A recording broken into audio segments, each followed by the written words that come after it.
the TeamClearCoat podcast. We're two friends finally doing something about our obsession with cars. We're probably not doing it well, but it should be fun, and we might actually learn something along the way. I'm Dave. And I'm Ian, and this is our show. Ian. Dave. Ian, why aren't you in the blanket fort? And lo, thou shalt go amongst the people and preach the gospel of V8 Burnouts. Really? You're like a Hemi missionary now? I'm a Hemi missionary. I have another rental car because I'm traveling again. And I took a friend of mine, a dear, dear friend of mine, to do his, what I did not realize at the time, very first ever burnout that he's ever been a part of. You're kidding me. This individual has never done a burnout or been in a car where a burnout has been performed? Correct. And I did it as God intended in a church parking lot. And lo, in the book of 2 Corinthians, the 11s were laid upon the tarmac. Yes. Yes. I like that, Ian. I like that. You're doing the Lord Dog's work, man. I am. Yeah. I am. Yeah. I hope to someday ascend to burnout heaven. A higher plane. Yeah. Those, all those pictures of the angels, those aren't clouds. That's just tire smoke. That's what that is. Oh, buddy. I miss you. I'm glad you're proselytizing burnouts, though. That's good. That's good. Yeah, I mean, you're welcome. You're welcome, everyone. You're welcome, general public. You already did preach it to me in a BMW M5 through first, second, and into third gear. It's true. And maybe what, like 20 degrees of turn on a straight road? Yeah, that's what you do, right? That's what you're supposed to do. Yeah. Okay. So besides proselytizing burnouts and feeding the masses with 4 tires, 2 eyes, 2 hands, and a heart. Yes. What else is going on? Have you been karting on this trip? Is this one of those kinds of trips? What's going on? I have not. I hope to, but we can't be right. We can't be sure. But I am in the city of Oklahoma City. Okay. And that does bring me to an FMK Cars. FMK Cars is a game that Ian and Dave play on our podcast. It's based on the class. I see what you did there. See what I did? Because we're changing our name sometime. It's based on the classic game Fuck, Marry, Kill, but instead of people, we play it with cars. And when we play it with cars, I'm sorry, my boo just butt dialed me, and I love her so much. Love you, baby. Love you so much. Professional automotive journalist. So instead of playing it with people, we play it with cars. And when we play it with cars, you get an F, an M, or a K. And that means you drive it for a day, it's your daily driver, or you kill it. There you go. Ian, I want to hear your cars, and I assume this has something to do with Oklahoma's? Correct. I just want you to go ahead and pull up a browser and navigate to oklahomacity.craigslist.org. Okay. And we're just going to take the first 3 things that come up. Okay. All right. Let's see here. Okay. So let me share a browser with the good folks. All right. Let's share a browser with the good folks. You got to spell it out. oklahomacity.craigslist.org, and then go to the auto classifieds. Ian, and I believe the first thing that will come up will be a 2002 Ram 1500. Cars and trucks. Are we doing by owner or dealer? We're just doing the first 3 things. They're different. That's okay. Here, let's kick it over to owner and see what happens. Or have you already prepped? I have a couple, so I'm gonna send these to you. Okay. All right. Via the Skype window. Do you see them on this screen here? I see one of them. I see 3 of them. Okay. Yeah. Here we go. Okay. So one of them is that red. The first one is that red truck right there. Okay. Yeah. The red Ram 1500. Okay. All right. Correct. Yep. They do specify that it's Bighorn running boards. Oh, wait, hang on. It's written in all capital letters. Yep. Red Bighorn 4-door 4x4 running boards, chrome rims loaded. Is that the car that you're talking about, Ian? It is, yes. Okay. I will say on the Skype call, when you yell, it sounds like Charlie Brown's teacher, which is fantastic. I think Microsoft is doing you a favor. They're like, you know what? We're going to go ahead and take this for a second. Okay, so the next one is the next one down on the list. Which should be the Mustang. A Mustang Eco. Well, hang on one second. Second. It is, which is listed as a 6-speed, but if you look at the pictures, is clearly an automatic.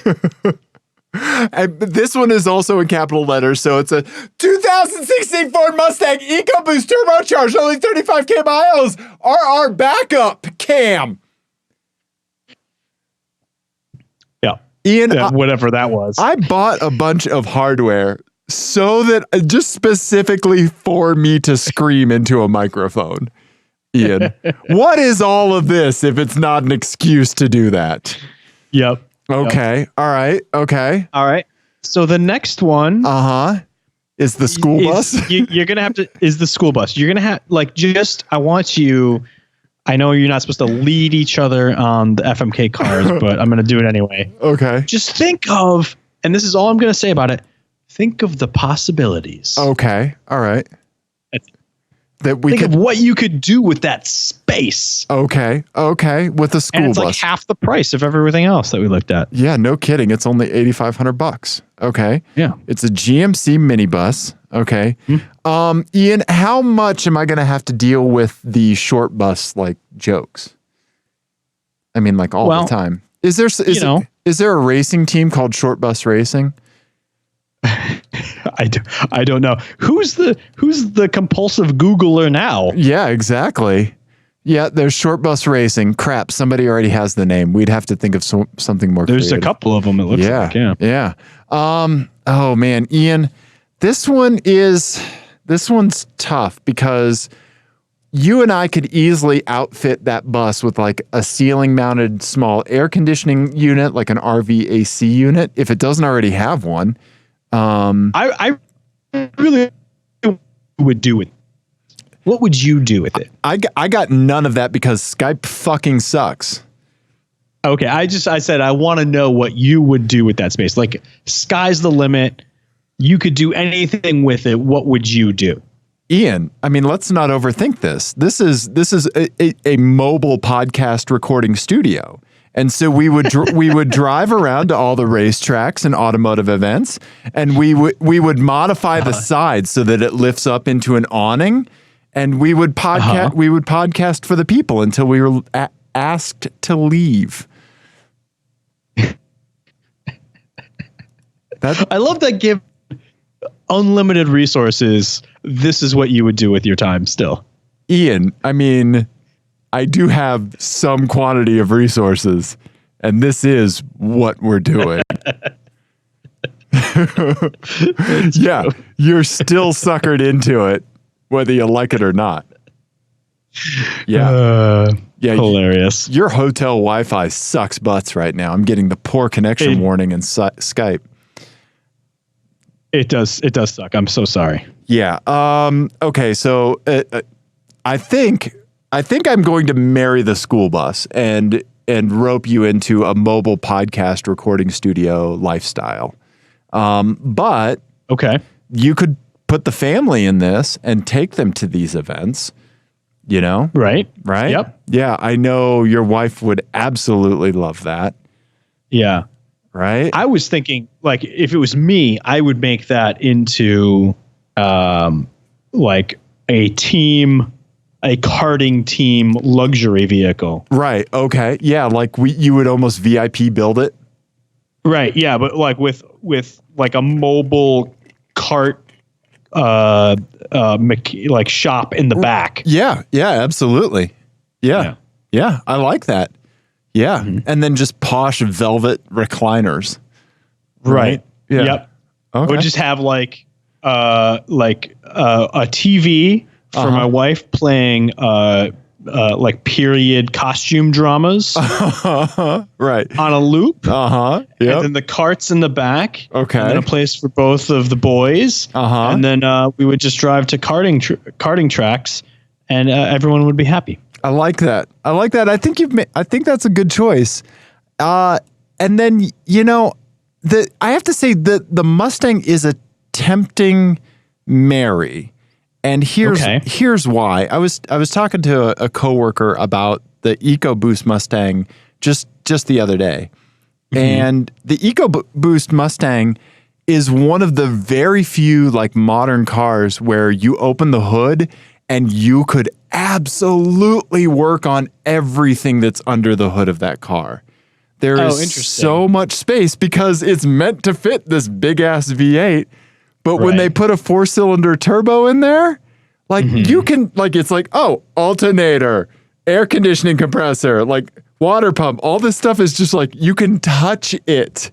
Like you don't have to remove tons of cladding or like, I don't know, pull the engine to replace an O-ring on like an oil seal, like an oil sensor or anything like that. Turbo X. Don't speak. Thanks, Gwen Stefani. But but it does have the downside of constantly screaming, "I'm a Mustang!" Right. So, there is that. But for simplicity's sake, the Mustang the EcoBoost Mustang is crazy compelling, right? It's like a modern day Mitsubishi Starion. Even as an automatic? No, not as an automatic. Not whatsoever. This one's an automatic. I know. Which is why I guess I'm just going to F it. And then I have to kill the truck, unfortunately. Okay. Yeah. That was not how I thought you were going to answer that. I thought for sure you were going to kill the Mustang. Yeah. I don't know. I mean, if I have a bus and a mobile podcast recording studio and video production suite, etc., I mean, that's the marry right there, And then an EcoBoost Mustang for a day, we'd see what we could do with it. Okay. Okay. Yeah. Yeah. I don't know. Interesting. I like that. Oklahoma City, Craigslist. You interesting, Oklahoma City, Craigslist. Right? Yeah. Yeah. If you go by owner, there's some real interesting stuff. This is America, like distilled into a website, right? Oh, absolutely. Oh, that I was doing burnouts in the Challenger yesterday, and they actually just showed up with the key to the city and a beer.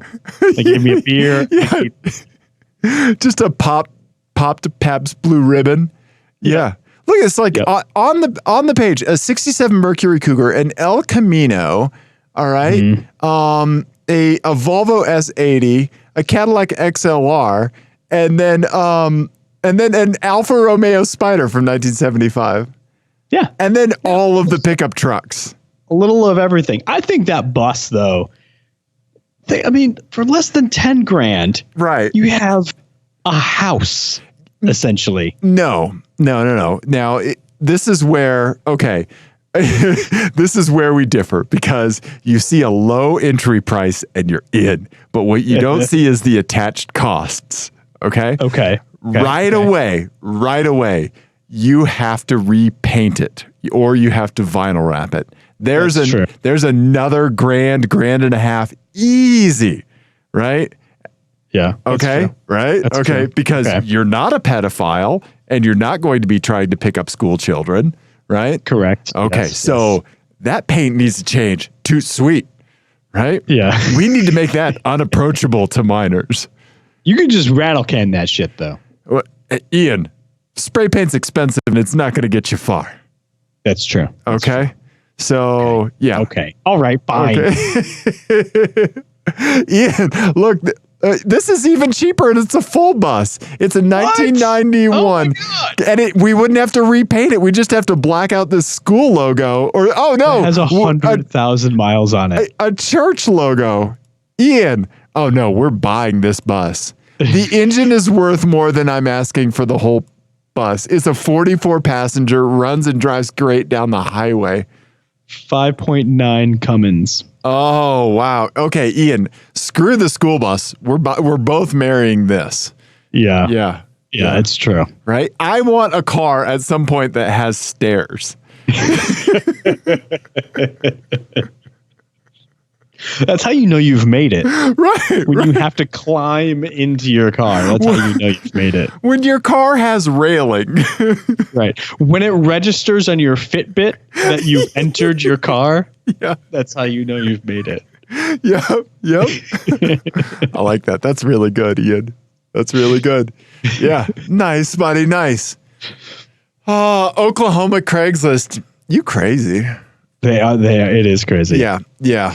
All right. So, what else should we talk about? You know, I think that this would be a good thing to hear from the listeners about, like, what are some of their favorite things about their local city's Craigslist as far as the car part stuff goes, right? Because I think when we think of Denver Craigslist, besides all of the Subarus, right? All of the Subarus, I think we do get some genuinely weird stuff, right? Yeah. You know, it's not unusual for Saab Viggins to hit on a weekly basis, right? Right. Whether they be convertibles or a Viggin in some form.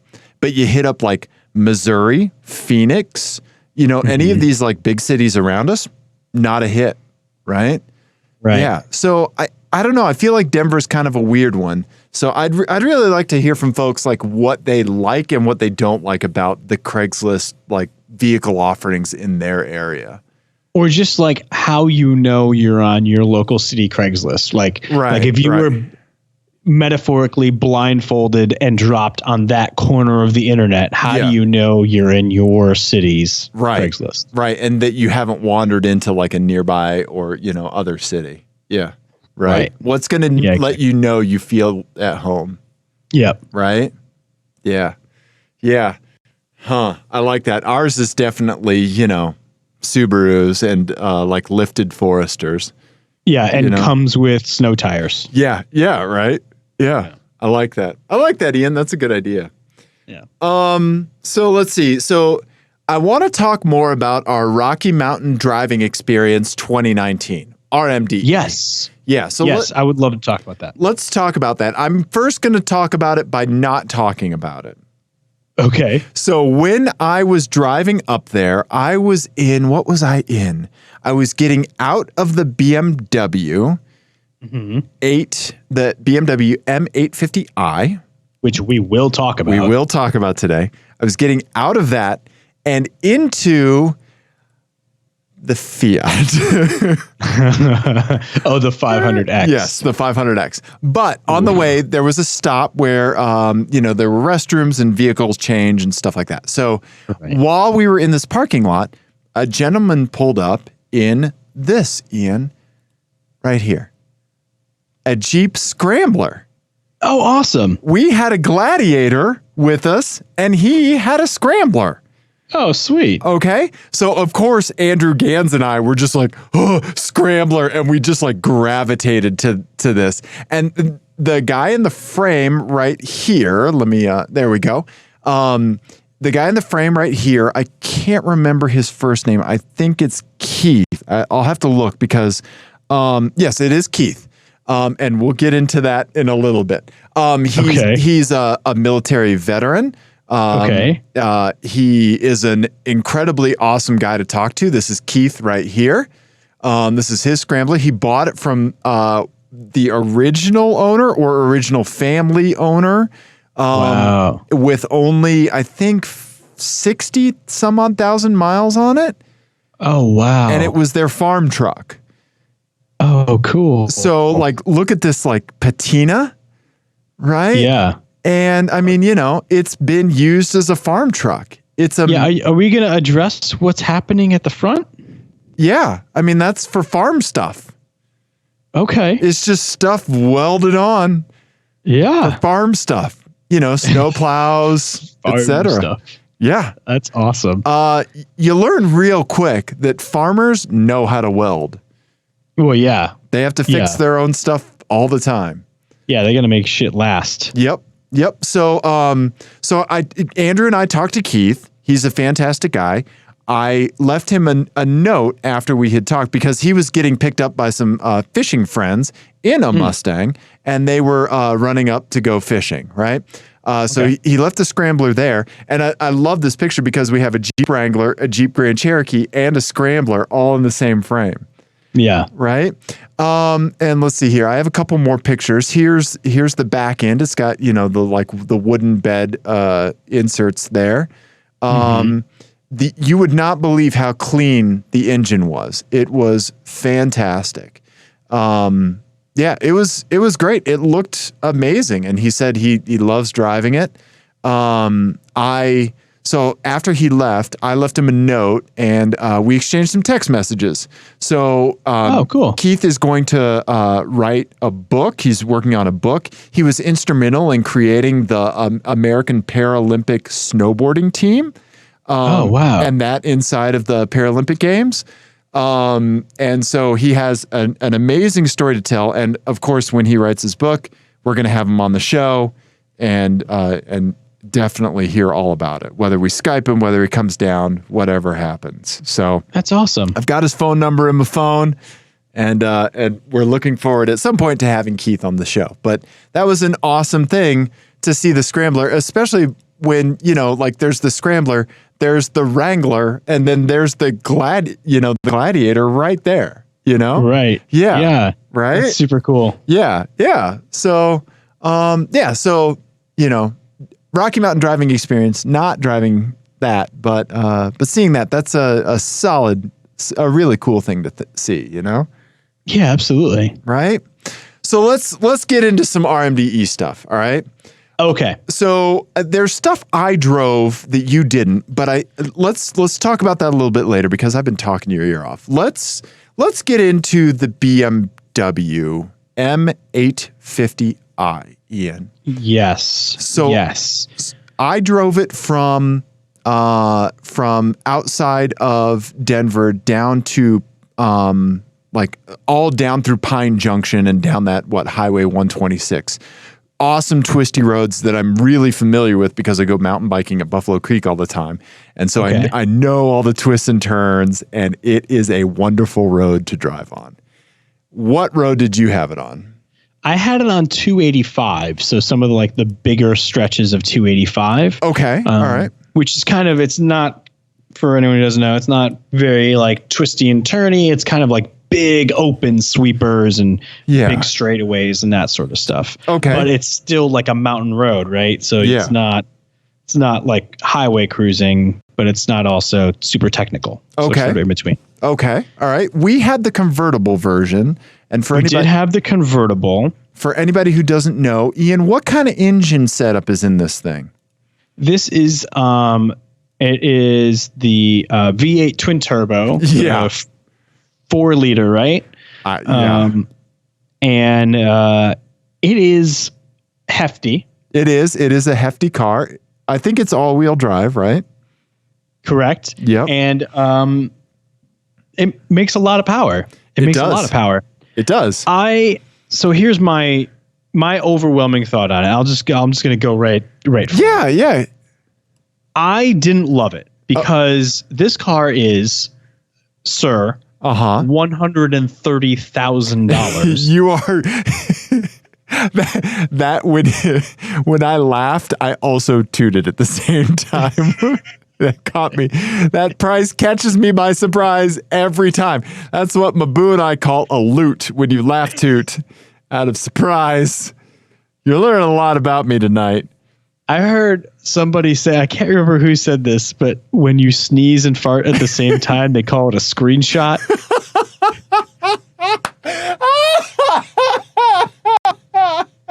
Taking a screenshot. Because you're doing the up and the down. Oh my God, that's really good. I can't remember where. I'm stealing that from somebody, and I can't remember who it is. Okay. Yeah. Anyway. Citation needed. Oh man, that's really good. That's really good, Ian. Oh my God. Anyway, so again, $130,000, which is a house in most places. Ian, let's not overlook the fact that this has a crystal gear shift lever. Right. Ian. And here's the thing. This car, I think, in my opinion, would be better without the fucking crystal gear shifter and without that M in front of it. Because I feel like the M, I know BMW has spent like 10 years now like diluting the M brand or whatever, but it still gives you a certain level of expectation of what the cars like to drive. Yes. And it just doesn't deliver on that. And it's not comfortable enough to be a pure luxury car because it has that M there. Right. And it's not an M car. Right. Because it's too luxurious and soft. Right. So I feel like it would be better if you just got the regular 850 convertible. Right. And saved yourself a whole pile of money. Right. Okay. So would you, the M5 that we drove the year before, right? Kind of similar, $110,000? It was 127 or something like that. Yeah. Oh, yeah. So nearly as much as this. Right. But that I don't have any problem with at all because it was so brutal. Right. Like there's no mistaking what that car is for and what it does. Right. This one, I can't explain what it does. And I kept thinking about the Mercedes we drove last year, which was, there's no getting around it, $50,000 less. You're exactly right. And was also an all-rounder, but did everything better than this. It's the difference between like Kardashian and Anna Wintour, right? The 850 is just a pile of money, right? Yes. But I see what you're going for. Right? Yeah. But I think the Mercedes E400 is, or E43, right? Yeah, it was the E43 with like class. Yes, exactly. It's elegance and class, right? Yeah. Yeah. I agree with that completely. Yeah. I do like that when I say Kardashians and Anna Wintour, you're like, nah, whatever this is. And then you're like, oh, okay. Yeah, I'm coming around. Okay, I see it. It took me a second. To see where to go. Yeah. So I had a little bit of a different reaction to the BMW. Because let me ask you about a few things. If you just took away everything but just like thought about how much you enjoyed the acceleration, did you like the acceleration? Did you like the power it had? I mean, yeah, I didn't mind the power that it had. Okay. It didn't. Okay. Again, on the road that I was on, it didn't feel super usable. Exactly. I get it. Yeah. Did you like the exhaust noise? I did. Okay. I did like the exhaust. Okay. noise. All right. Did you like the ability to put the top down? Yes, I did. Okay. All right. So because I want to say you're not wrong. I think you have the right take on this. Okay. But for some reason, when all of these things were put together, right, including the crystal gear shift knob and all of these things, and the price. And price, I liked it. But it was like, it was a solid, like, for entertainment value only, right? Okay. That is like renting an exotic car. I know I'm just renting it, right? I'm not thinking about owning it. I'm not thinking about what it would look like. But I thoroughly enjoyed my experience in it. Right, for that period of time, and like all of those insane things, like the crystal gear shift knob, the brutal exhaust sound, right, in sport mode, and all of that stuff, all of it like kind of came together. I got sunburnt because I kept the top down on purpose. Yeah, Ian, Dave chose to keep the top down on a car. Yeah, Ian. Yeah. So you have the right take on it. There's no reason why this car should be there, and it doesn't belong with an M badge. It doesn't. It doesn't fit into the BMW puzzle. It makes so you like it with very little practical consideration. Yes. If it was your $130,000 that you were going to spend on a car, any car, no. would you even test drive this? No. No. You know what? I might test drive it just because I'm one of those people that sometimes you have to go there just to come back, right? Okay. I can entertain the fantasy, right?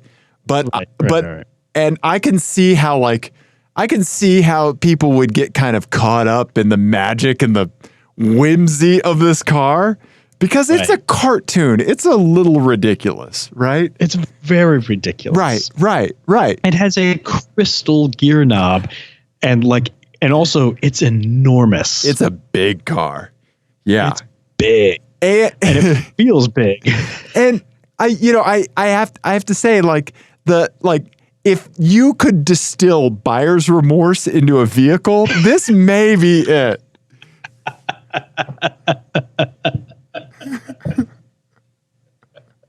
You're absolutely right.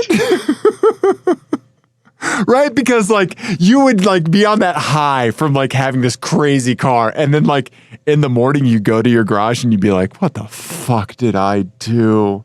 What did I do?" It's the automotive equivalent of hitting it hard with some friends, and then kind of forgetting about how hard you hit it, and then 3 days later, one of them posts a picture of you looking very drunk at a bar that you would never go to, right? And it all comes flooding back. That feeling is this car. Yeah, you're exactly right. You're exactly right. And so a little while ago, not last weekend, but the weekend before, I told you I had to pull an all-nighter at work, right? So I was up Sunday. I was at work Sunday, 9 p.m. I wasn't able to sleep. I worked all through the night on a system upgrade. It went all right. Things are good. And then I had to work the full day Monday, right? And then I went to sleep at 6 o'clock that night. And then, but for the rest of the week and into the next week, I was still suffering from that all-nighter, right? This car is that feeling. That's the $130,000 right there, right? Yep. Yeah. Yep. Absolutely. Yeah. Yeah. It's insane. The paint is this beautiful, green, deep brown, metallic flake. The paint was beautiful. Right. It was really beautiful. Right. And I will say that it does, as a whole package, look much better in person than it does in photographs. It looks in photographs bloated and huge. Right. And it looks big in person, but it doesn't look ungainly or anything. It does look beautiful in person. It does. It does. Yeah. Yeah, I don't know. But I'm going to judge every single person I see driving one. Yeah, Ian. I saw somebody in a BMW. Oh, what was it? It was a 6 Series. I just saw it this week. It was the 6 Series convertible, and Ian, it was the M6. Okay. Here's the license plate. Let me see if I can show it to the folks on the thing, and then I'm going to show it to you. Oh God, hold on. I don't think you can see that. I can't see it. The license plate says SHE, the number 2, BAD. She too bad? She too bad. She too bad. Come on, man. First of all, stop calling a fucking car she, okay? Was it a man driving? A 1970s soul singer? No. Ian, that's the only time. If you are Morris Day, then you can have that vanity plate. Well, but what if it was a woman driving and she was referring to herself in the second person? That's fine. That's fine. Of course. She can do anything she wants. But it was a man, Ian. It was a man. Okay. Of course it was. All right. Well, that's unfortunate then. I know. Yeah. I would hope that she too. Maybe he has a daughter and she is grounded from driving the car, and to really rub it in, to really drive it home, he got that license plate. Yeah. Because she did not complete her chores. Maybe this individual has a daughter and she's in juvenile detention. Yes. Yep. Yeah. She too bad. Nah, buddy. She too bad. She too bad. Yeah. So, I don't know, but I think you're right when you say that you're going to judge the individuals that purchase this car. Yeah. Yeah, because it's gonna be like a real estate agent who had one really good year, Right. and will be paying for this car with the rest of their mediocre years for like 10 years. You're right. Yeah. And then they pull up to take the client to a showing, and there's 4 clients because it's a family, you know? And they're like, oh. Yeah. You know what? That BMW would be the reason they have a short season. They pull up and like the people are like, nope, we're finding another agent. Right. You're not driving a C300? No, thank you. Exactly. Yes. Thank you. The sensible real estate choice. Right? Oh my God. Or a Lexus LX 460. That's the other, if you're a real estate agent, those are your 2 car choices. You get nothing else. Nothing else. It's true. Right? It's true. Yeah. Absolutely. Oh man. Yeah. I love that occupation and vehicle. Right? Yeah. Yeah. Oh, there's so many. Yeah. Yeah. But I want to hear about some of the cars that I didn't get to drive, because there were some cars that you got to drive that I didn't get to drive, and I want to hear about at least one of them. Okay. All right. So we're going to talk about it. We're going to talk about a couple here. So the Hyundai Palisade was I think that was the first car that I drove, or maybe it was the Telluride. I can't remember. But I drove the Palisade. All right. Right. It is both drove the Telluride. You drove the Palisade. Correct. Yes. So let me pull up a picture of the Palisade so that we can keep $130,000 off of our monitors. Ian, that is so many Nissan Versas. It was that price tag is just so insane to me. Yeah. So insane for that car. Yeah. Palisade has 1L. I believe so, yes. So it is the same thing as the Kia Telluride, but it has the Telluride was first to the market on that platform, so it has a slightly more dated interior, which when you look at the interior, you don't really think that it's dated. But then you get in the Palisade and you're like, oh, like they learned from the Telluride. Right. So like here's the center console in the Palisade. It's just very simple. It's very elegant. All of the touch surfaces are even better than the Telluride. It's really nice. They don't have those weird little handles. Yeah, grab handles. Yeah, the grab handles. Which why does the driver need one? As the driver, your grab handle is the steering wheel. It's true. Yeah. So it's really nice. And I think like the balance that the Telluride has between like ruggedness and luxury, I think the Palisade hones in on that just a little bit better. Oh, okay. It's not like a Kia did a bad job with it, right? Because I think you get a good feeling from the wood and all of the surfaces and everything. I just think the Palisade just nails it a little bit more. Yeah. Right. So if I'm picking between the two, it's going to be the Palisade for sure. But I love the Telluride. I think it's a great car. A fantastic 7-seater. Yeah. Right. It even has an 8-seat option. Yeah. I don't know how. Yeah. What? Yeah, it does. It has an 8-seat option. Huh. Okay. Yeah. Yeah. Are you getting out another phone to Google it right now? No, I'm not. No. So that's basically the Palisade. I don't think you missed much. Oh, there must be a center bench. Oh, yeah. Second row bench. Yep. It's got to be it, right? Yep. Yeah, I bet you're right. Yep. Okay. Yeah. So yeah, I don't think you missed much, but I think it's cool. Yeah. Okay. Yeah. All right. What about I'm curious about the Subaru. So I also drove a 2020 Subaru Legacy. Yes. Is that new in any way? Yes. It has it's on a completely new platform. Oh. Okay. It has all of Subaru's latest driver assist, driver aids. They threw the book at this thing, man. Okay. Wow.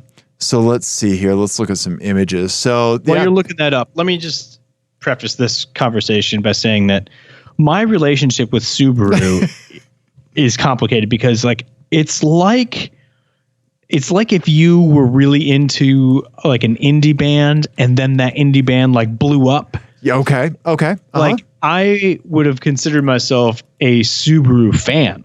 Yeah. Before I moved to Colorado. Right. And then I moved to Colorado and I saw that was all that it was like a plague of locusts. Yeah. Level of Subarus. Yep. And now I'm like kind of soured on them a little. Not soured on it, but just like I'm bored with it. Right. And so I don't pay attention to them at all. Right. Which is crazy and a failing on my part. Anyway. No, I think that like whenever we're immersed in the sheer like oppressive masses of a one vehicle type, our natural reaction is to just reject that type. Right. Right. I mean, that's just, that's like you and I are both like, we both have that like chip in us where we're like, everybody loves Green Day. And like, it's like, well, I don't like Green Day. Yeah. I don't now. I mean, I like Green Day, but you get it, right? Yeah. Yeah, it's like march to the beat of the drum, and we're like, fuck you, like we're just gonna draw like fat ninjas on newspaper in the corner, Yeah. Exactly. Speaking from experience. So the Subaru Legacy is crazy nice. It's way nicer and it's way better than it has any right to be. One of the things that we would always nitpick with Subarus was the interior build quality, right? Yes. Always plasticky, never great, right? Mm-hmm. Always subpar to things like Volkswagen and stuff like that. Throw all that away. Throw that out because it's really nice now. It's really nice. Yeah, everything feels great. The Legacy was always kind of a big step above everything else. Yeah. But it's good to see that. I mean, that looks really nice. Yeah. Like everything felt good and like well made and everything. Everything felt great. It was the turbocharged engine, so that was nice. Okay. 2 liter or 2.5? I can't remember. Yeah. Okay. It moved, but not like moved, Right. Yeah, and I did drive I drove the automatic transmission. Yeah. We haven't brought this up before, but there were absolutely no manual transmission cars at this event this year. Yeah. Crazy, right? Yeah. 0. It hurts my heart. Yeah. Now, I have one very, very important question. Yeah. About Subaru. Okay. But Subaru, did it Starlink? It did not Starlink anymore. They've removed the Starlink splash screen, and they've gone straight to the interface that lets you do Apple CarPlay and Android Auto. Did you play with the infotainment at all? Did you get a chance to? Not one bit, Ian. Not one bit. Chuck, our good buddy Chuck, who works with Subaru, was in the passenger seat. He was showing me some of the stuff on the infotainment. All looked great. Okay. Yeah. Okay. Yeah, I think they do a good job with it. Yeah, I mean, we don't want to normally like recommend a Legacy because we live in Colorado and we say like we tell everybody like you can get something different, like there's other stuff out there, but like the Legacy is a default choice for a reason out here for sure. Yeah, I like absolutely. It's got to be a big argument to get anything else. Yeah. They do have the technology that scans your face while you're entering the vehicle and will adjust the seat to your facial pattern because it recognizes you. Okay. How do you like that, Mr. IT person? I don't like it. Yeah. No, I don't want it. Yeah, I know. Yep. To think about it, scanning your face as you're entering the vehicle and moving the seat for you. Right? That's too far. Just give me 2 different fobs and tell me which fob is in the driver's seat and which one is not, and then move the seat from there. That is the way to fix that problem, right? Right. Yeah. Or just the memory button 1, 2, or 3 on the seat, right? I can hit a button. I'll hit a button every time I need to change drivers. Right. Unless all of that analysis is done in the car and not in the cloud. And not in the cloud. Not stored anywhere. And you have a button to purge. What if you got in another Subaru and it did it? Because you know that's going to be the next step. You're right. As cars turn into these commodities, right? Yeah. This kind of data is going to be retained. Yeah. Right? Yeah, you're right. Yeah. Yeah. And sold probably because it's going to become another profit center. You're exactly right. Yeah. Okay. Like, all right. Like imagine stop talking because we're going to make a startup. Well, no, I'm going to say like if we imagine Subaru knows your seating position and then Levi's knows what size jeans to sell you.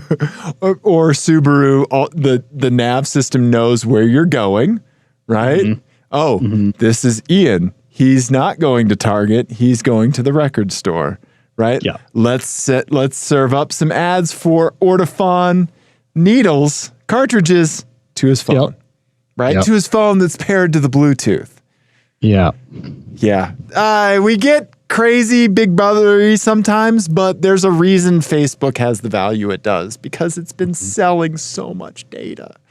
Yep. Yeah. So if anybody's going to say the sky is falling about that stuff, it's these guys right here. It's these guys. These are the ones that are going to tell you when that sky's going to hit you in the fucking head. It was 5 years ago. Yeah. Right? Yeah. So anyway, that's some interesting stuff about the Legacy. As I was looking around the car while I was driving it, it does that thing where it recognizes whether or not you're looking at the road and gives you a little alert. So it was all the driver assist stuff. Also, I did try their automated steering stuff. Right there. Okay. The similar stuff to Nissan's ProPilot Assist. Right. And it did a really good job keeping the lanes, and the adaptive cruise control worked very well, even on like some roads coming up to Pine Junction. So on some pretty twisty stuff in the back.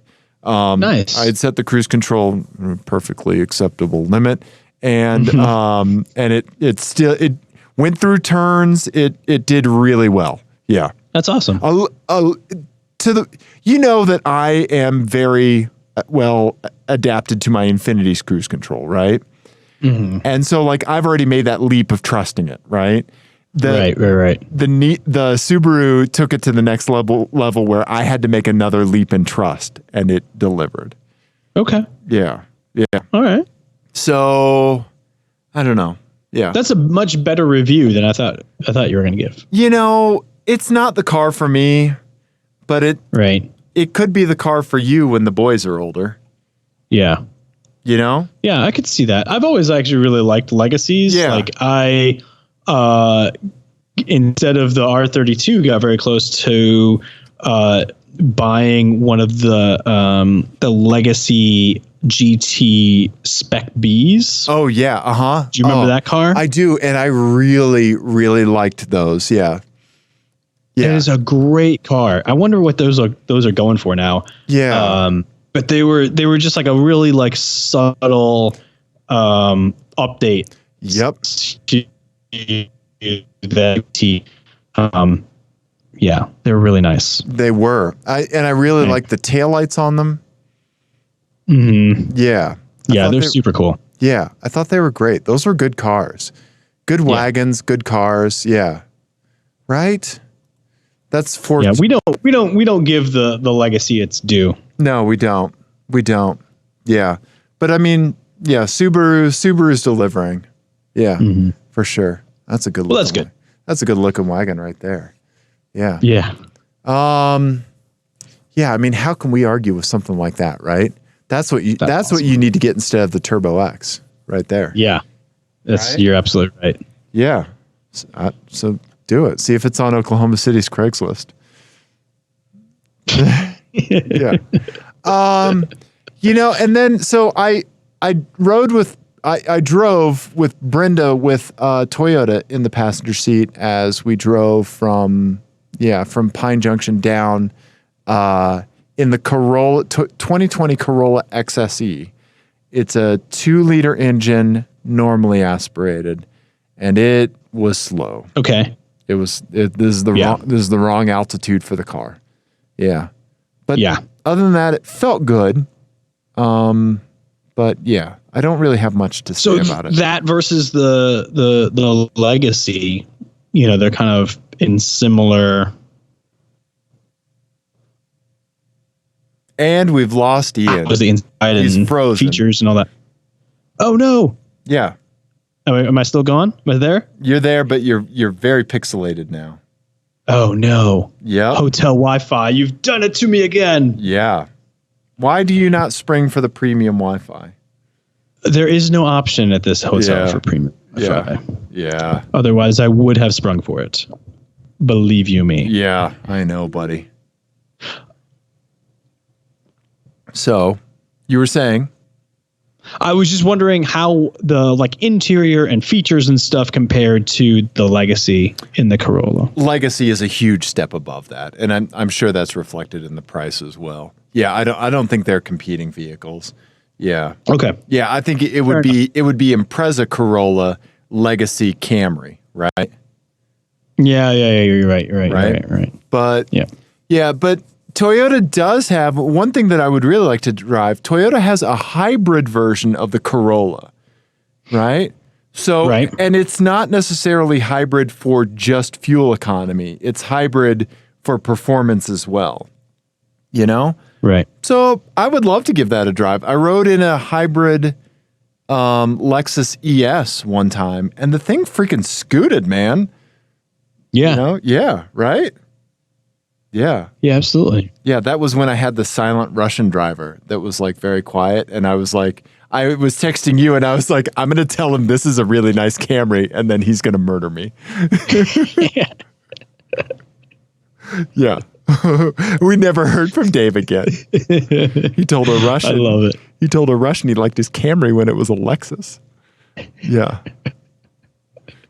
Yeah, it's hilarious. Have you ever sat silently in a lift while you were being driven and the person is kind of giving it the beans and you don't really talk but then you just say I like the way you drive?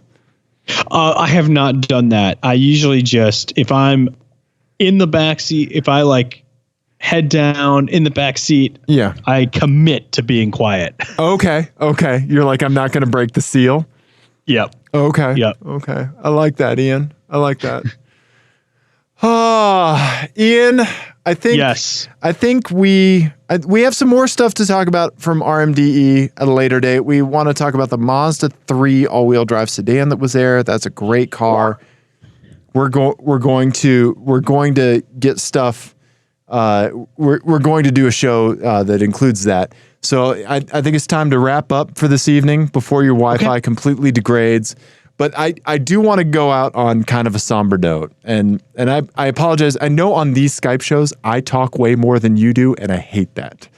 It's fine. I like it. So I'm going to do some talking for a little bit. So recently, the automotive community and humanity in general lost a really great person. So Ian and I came to know Tanner Bell through a track day that we did it was the one night. What is it, Ian? It's the one night in America. Track night in America. Thank you. SCCA Track Night in America. Yeah. So we did one of those out at High Plains Raceway, and we met an amazing gentleman named Tanner. So he of course we were drawn to him by the car that he was driving and his incredibly infectious smile. He had a fantastic 20th anniversary Golf GTI that was really built and just an awesome car and an awesome person. We met him at the track. We bonded pretty quick because he's a super nice guy. And unfortunately, we lost him due to some complications with cancer just within the last week or so. So the world is a little bit worse off because this guy is gone, because Tanner's gone. So our heartfelt condolences to his wife, Natalie, to his son, Jensen. I just want to say that every time that we interacted with Tanner, he was always really happy. He had an amazing smile, as I'm sure you're way more familiar with than we are. And he was just a person that just made our day better just by interacting with him. So, we're really sorry for your loss, and our hearts are with you. So, if anybody's interested, extremely. Oh, go ahead. Extremely well said, Dave. Well, thank you. I knew that Tanner was a solid guy, and the night that we were driving back from High Plains Raceway was a really interesting night, because we were driving into this amazing sunset. Like, we had this awesome day at the track. Nobody wrecked or broke anything. We met Tanner. We met some other people. We had a great time. And we're driving back, and we just have this treat of this incredible sunset. And so I took a picture of it, and then we started following Tanner on Instagram and his wife, Natalie. And I see Tanner post this picture, and, our heads were in the same place, like just enjoying the simple pleasures that life gives us. And so anytime we lose somebody that has the ability to do things like that, it makes it hurt a little bit more. So, yeah, we're really sorry. Yeah. So, yeah. So there you go. So sorry to end on a somber note, but just hold your loved ones a little bit closer. So, yeah. So there you go. Absolutely. And so I think that is a perfect way for us to go out on our normal note of, we love you, everyone. We absolutely do. All right. Thanks, everybody.